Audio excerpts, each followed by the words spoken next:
Klingon, the fictional language from the Star Trek universe, was created by the linguist Mark Okrand, commissioned based on actor James Doohan's previous work for the 1984 work Star Trek III: The Search for Spock. Okrand was commissioned to develop a full-fledged language with its own unique grammar, syntax and vocabulary, making it a functional and speakable language. Okrand's work was later published in the Klingon Dictionary, which has become a key resource for fans and language enthusiasts. The popularity of Klingon has extended beyond the Star Trek fandom. It is studied and spoken by a dedicated community of enthusiasts, with translations of works like Hamlet and the Epic of Gilgamesh. And one of the few places where you can learn that is the company we're going to review today.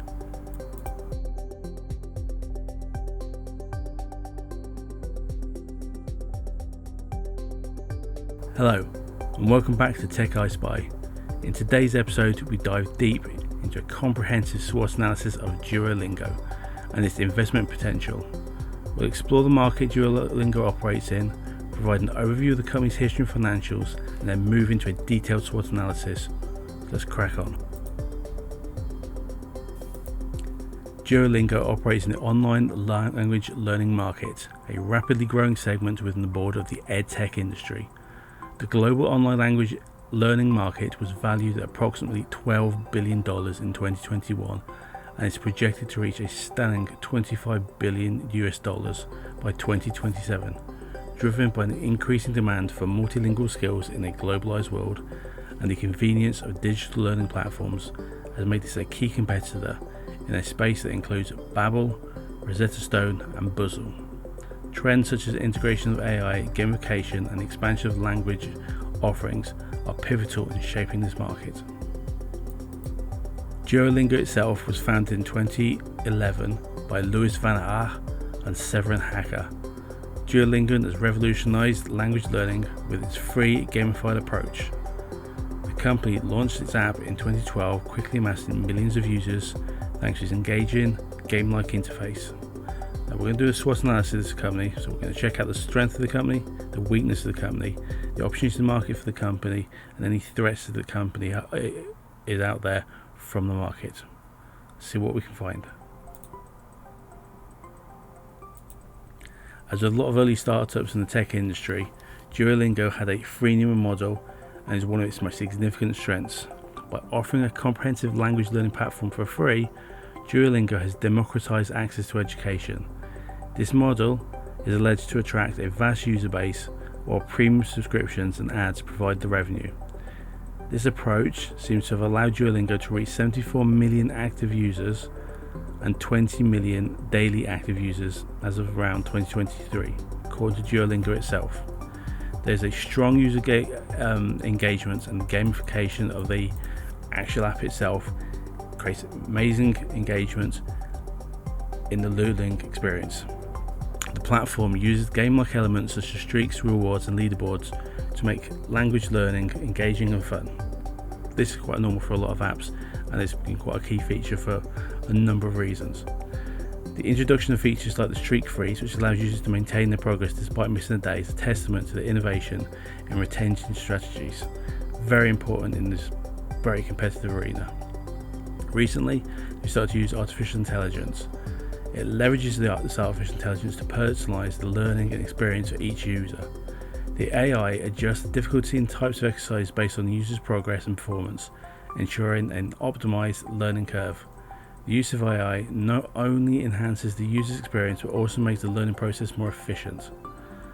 The company is alleged to continuously test and refine its courses using the data-driven insights to improve data and learning outcomes. And it has a diverse and expansive course offerings, which of course includes Klingon and High Valyrian, which are two fictional languages, but also mainstream languages such as English, Spanish, French, Chinese, and a lot of languages which probably would have died out years ago if it hadn't been for language enthusiasts out there trying to bring these cultural important things back, such as Welsh, Scots Gaelic, Latin, ancient Greek. These are really important languages. Hebrew, Arabic, you can throw all these in there. Wide range of languages, Might not be all the languages in the world, but it's a start. It's definitely a start. If we look at the actual size of the market, the app itself has been downloaded almost 800 million times. It makes it one of the most popular educational apps globally, which is quite considerable.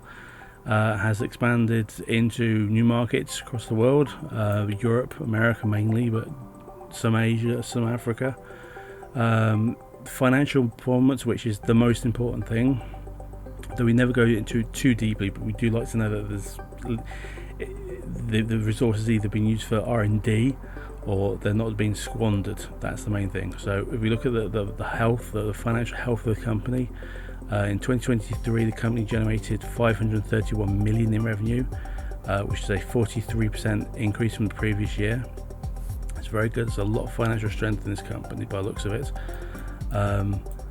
It uses data very cautiously, although anything that pulls in data is going to be used cautiously these days because there's so many laws against misuse of data. Though I'm not sure how kind of little Johnny's progress in speaking French is going to be important to anybody, but there you go. Yeah, in summary, it's an innovative business model. It's an early tech startup for 2012. That's post bubble from the beginning of the century. It's a freemium model which brings in a significant customer base, and it uses ads and premium products to actually bring in the money. Quite good strengths, I think. So what are its weaknesses?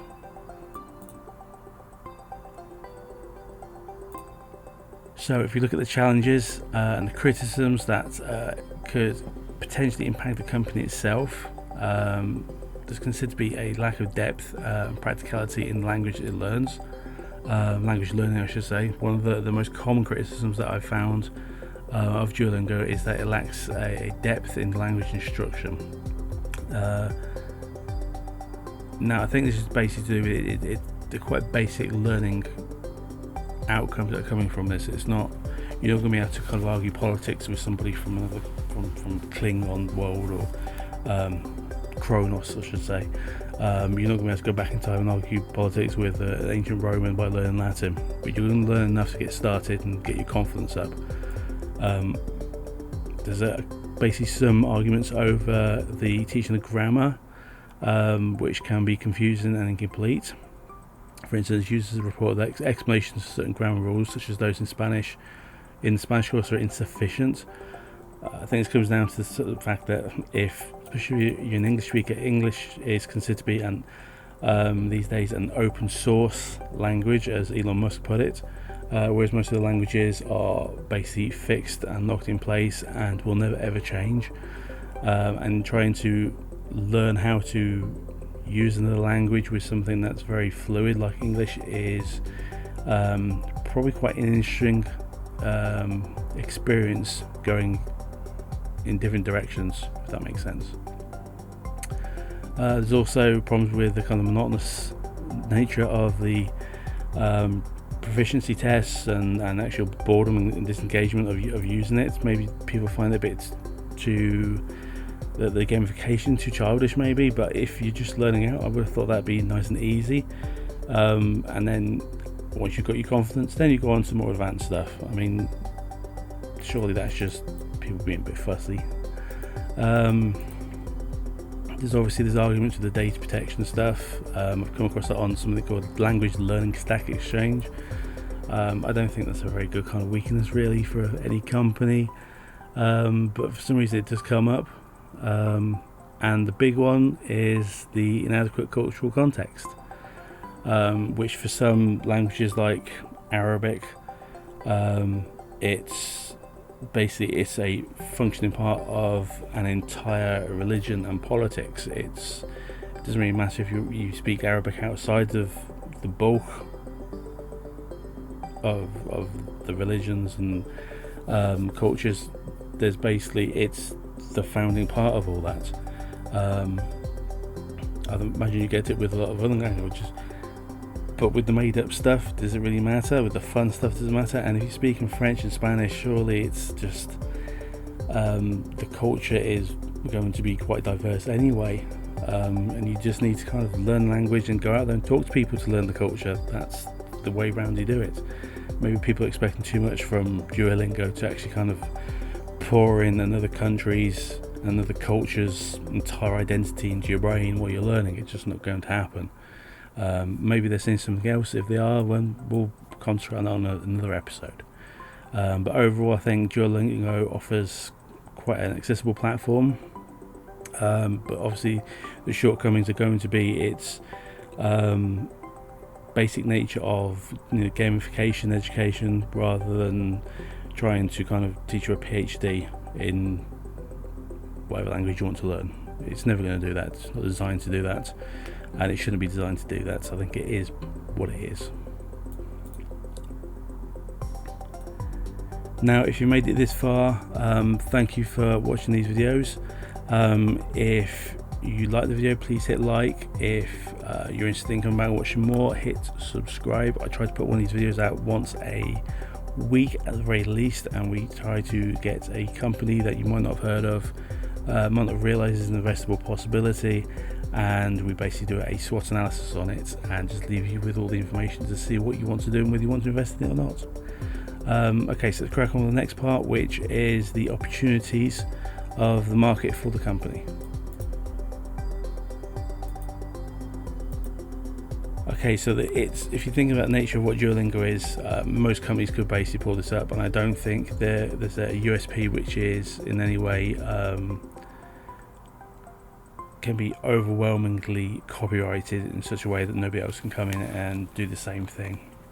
I don't think that's really possible. So their motive and their motive operandi is to essentially keep this stuff out there. It's such a price market that anybody can anybody who's interested in learning language can take advantage of them, rather than another company coming in and pilfering all their customers. It's all reputation here by the looks of it. It's had a huge the market itself is huge. Many people are trying to learn many new languages for 1,001 different reasons, not just to get a job somewhere.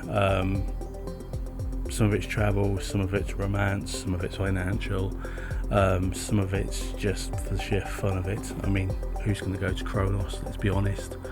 And the expansion of this global market in language learning has meant that its values are increasing quite substantially. $61 billion in 2021, according to Market Screener, up to $115 billion by 2025, with a strong brand presence. It looks like Duolingo could possibly expect it up to I don't know, maybe 25% if it carries on its current trajectory. It makes it quite interesting that it's got a substantial future. Now, it's made significant strides in incorporating artificial intelligence to enhance its platform. Driven features like Duolingo Max, which is powered by GPT-4 and BirdBrain, both of which I think are operated by Google. And these personalised learning experience by adjusting the difficulty levels on each performance and each user to basically optimise the ability of that user to learn the language. Now, one more important thing here, it's not just for Duolingo, but the actual concept of learning second languages is pouring into new markets, which basically means that Duolingo is not only got access to a language learning market, but a $6 trillion global education market, and it could leverage its technique, its gamification and AI experience and expertise in order to kind of grab hold of that market, which could actually see it grow substantially. Which I would like to see it grow substantially, because I think everybody has a right to learn from any source they can get hold of, and second languages, third languages are wonderful for doing that. One of the biggest demands in the world is for English. As I said, this is an open source language. That's how it's considered these days. You can literally speak English in any order with emphasis on any word in there, and although it will change what it is, it's the context which makes language understood, and most people can understand each other, even when they're kind of speaking things very kind of oddly around each other. It just makes for a comedic introduction when you've not been around somebody for the first time speaking the language and struggling with it. But everybody loves to try it, and learning English is the big thing at the moment. Let me see, what else have we got within the market? Obviously there's a lot of partnerships growing out there, but this just seems to be quite random. It doesn't seem to be anything very specific. So I guess for the market, the opportunities are there's a leveraging of the techniques from each company to do it, but the opportunities, essentially, people want to learn, and people willing to pay to learn. That's the big thing. So any education sector tech company is onto a winner at the moment. The next 10 years are your horizon, I would have thought.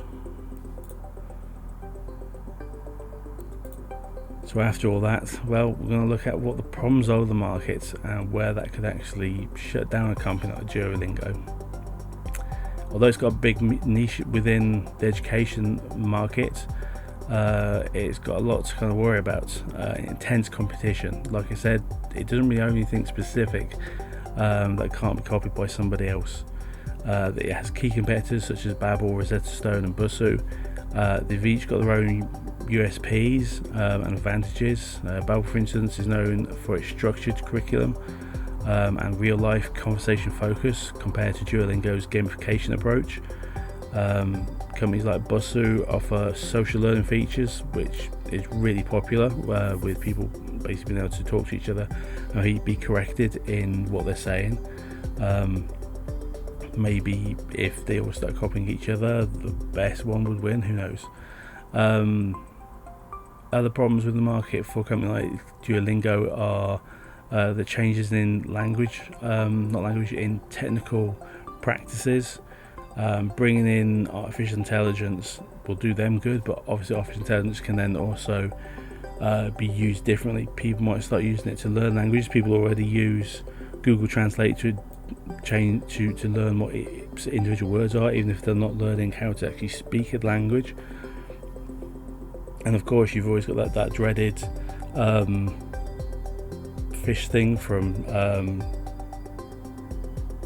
Hitchhiker's Guide to the Galaxy, which is where you put the fish in your ear and it translates the language for you, or Universal Translator from Star Trek, or some other technology which will basically allow a very lazy person to just speak to somebody and then somebody else to understand them regardless of the languages they learnt at birth. Yeah, I mean, there's a possibility that this could all end tomorrow and these companies could become worthless, but I don't think there's anything going to happen anytime soon, but it's there on the horizon.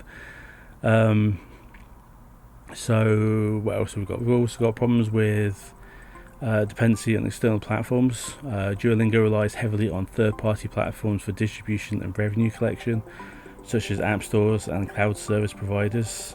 This dependency can be a double-edged sword. Changes in policy, fee structures and government policies could severely impact Duolingo's revenue and operational costs.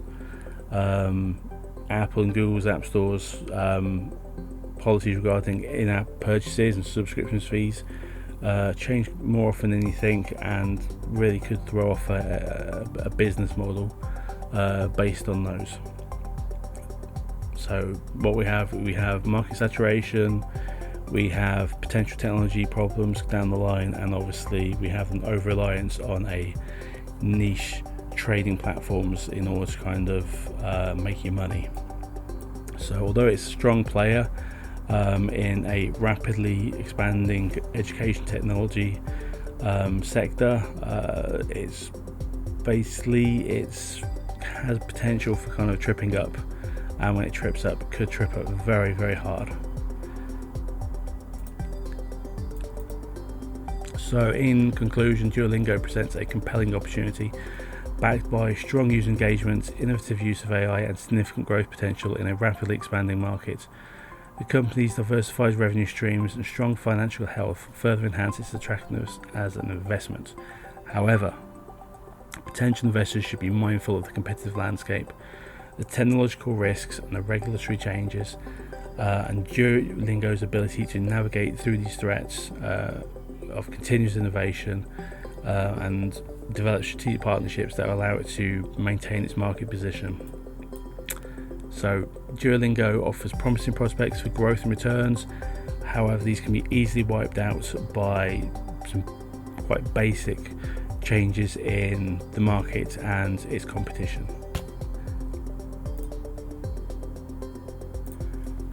So I think we'll cut it there for now. My hay fever's getting worse, as you can probably hear from my voice. Thank you for watching this video. Like I said, I'm going to try keep doing these once a week and bring back as much information for companies you might not have heard of in the future. So until the next episode, ta-ta for now.